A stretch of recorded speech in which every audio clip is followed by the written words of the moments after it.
I wanted just to pull a card and kind of see what comes up for this space for those of us that are on this awakening and whatever that means for you, uh and just kind of how can we harness this energy and also be reflective in this way. I pulled the card from the bottom because I'm a little attracted to that.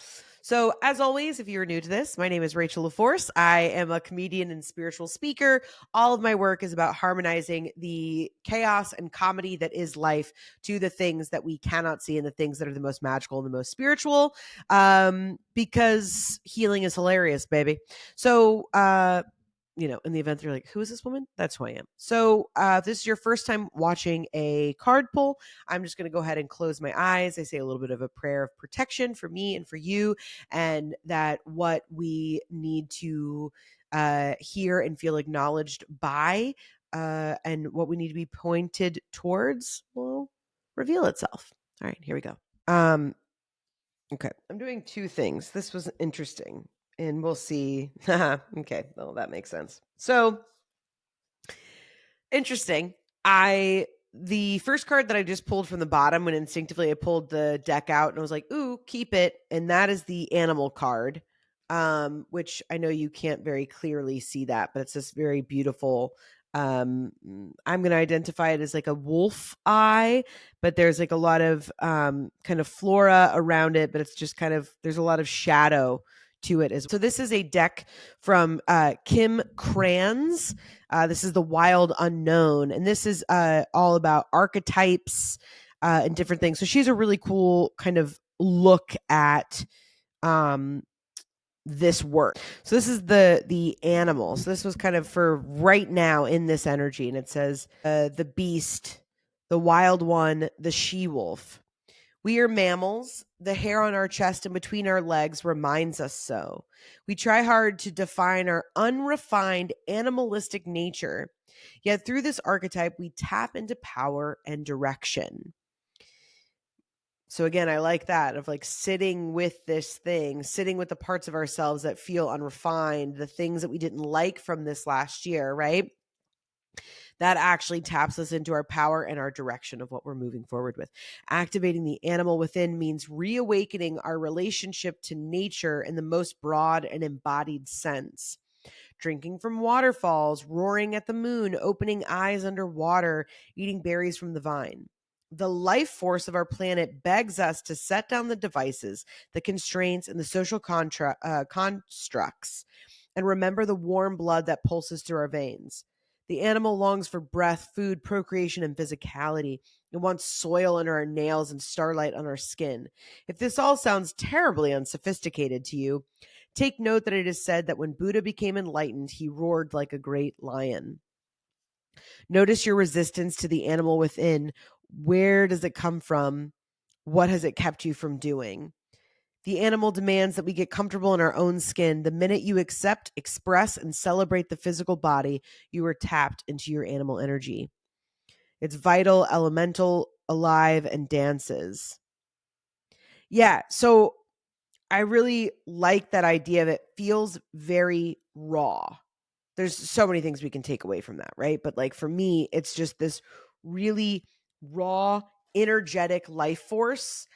And again, I think going through, if anything will make you in touch with your animal instincts, it's getting through the holidays. And, so having that sense of what came up and what needs to be released from me so that I can look at what's here now. And I've talked about this before, both joking and also because like it's wildly profound and potent, which is like screaming in the car, screaming in a closet, screaming into a pillow, screaming outside, like the rage that sits in our body over time. And I know some of that may sound a little far out for you, but I guarantee you, if you sit long enough and think about it, it's going to rise to the top really quickly. And some of that is even just pent up, unused energy that sits in our body over time, over time, over time. And it's that heaviness.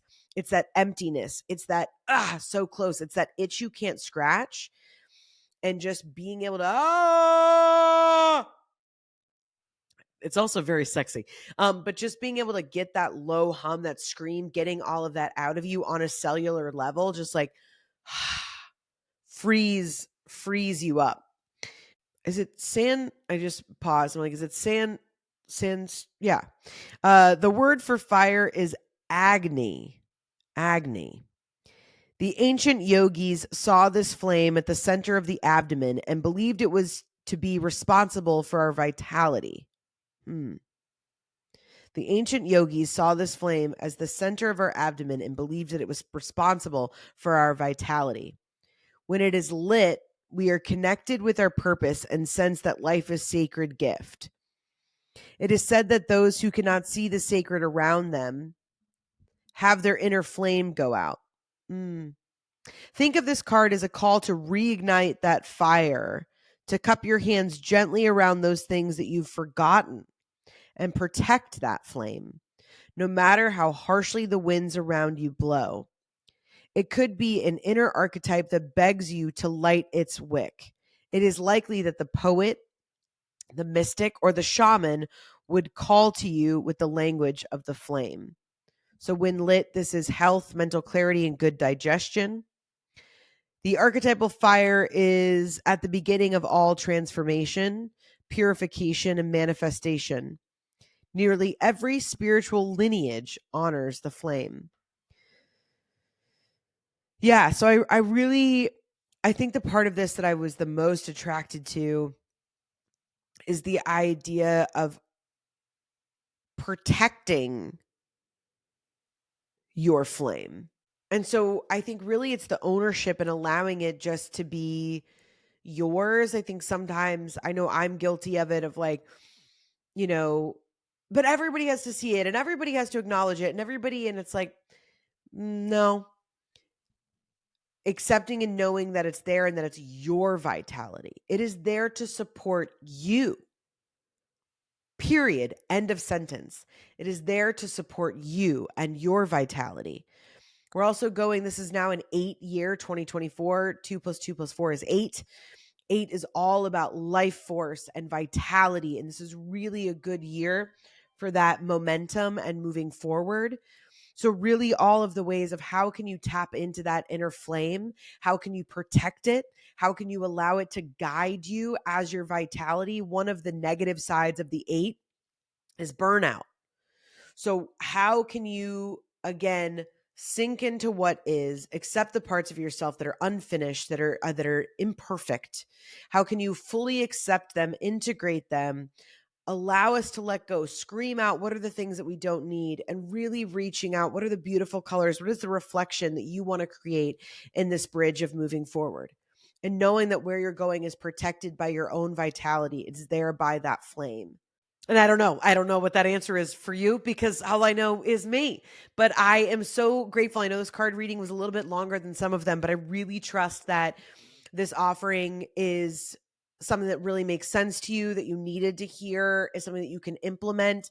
All of these symbols are so visceral and so beautiful. So maybe there's trinkets, or maybe you doodle, even just the word, maybe it's images that you can have around your space and kind of carry with you as we bridge the gap from now until springtime. As always, I'm so grateful to share space with you. Tune out, tune in. Love you, mean it.